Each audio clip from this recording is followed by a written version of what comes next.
Snow in North Georgia and the strong winds in metro Atlanta overnight and into the morning hours. The cleanup has been continuing all day long. This is video from Marietta where crews put a power pole back up after the wind knocked it over and some nearby tree branches.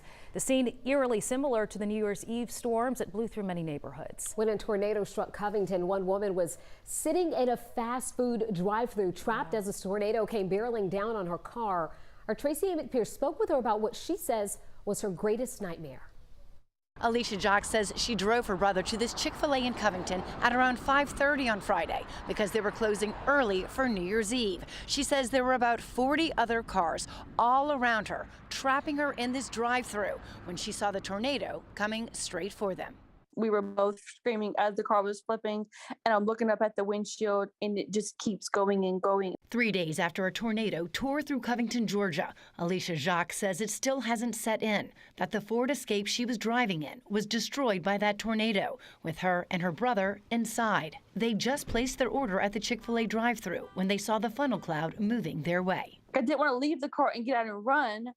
Leave my car there because I still would have been in the same situation. And by then, it was too late. It just happened like all of a sudden. It just like the transformer blew out at Chick-fil-A. The whole car just picked up from the passenger side and it flipped my car 3 or 4 times.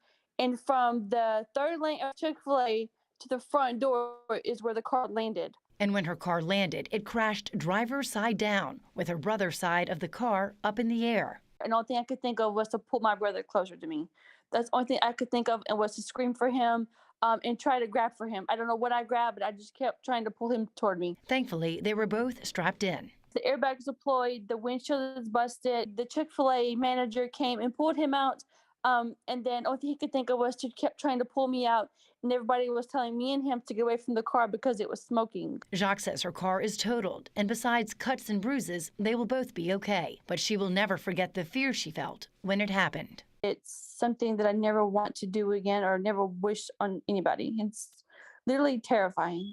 Terrifying. Jacques says 2 other cars in the parking lot looked like they were also damaged, but those cars were empty. She says today she feels more thankful than anything else for the people who helped them get out of their car and for the fact that they weren't more badly hurt.